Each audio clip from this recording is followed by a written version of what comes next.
जिस शख्स ने कुरान को सीने में बसाया, जिस शख्स ने कुरान को सीने में बसाया, फिरदौस मुअल्ला में मकान अपना बनाया।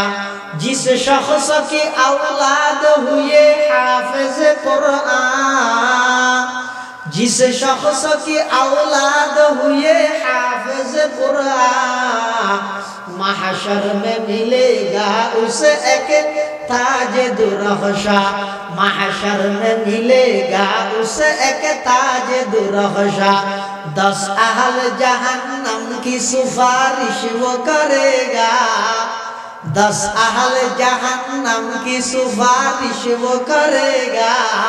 फिरदौस में लेकर वो उन्हें साथ चलेगा।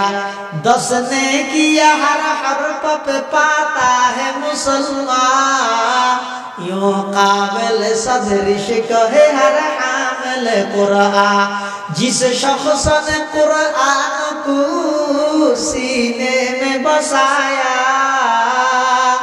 जिस शख्स ने कुरान को सीने में बसाया, फिरदौस मुअल्ला में मकान अपना बनाया।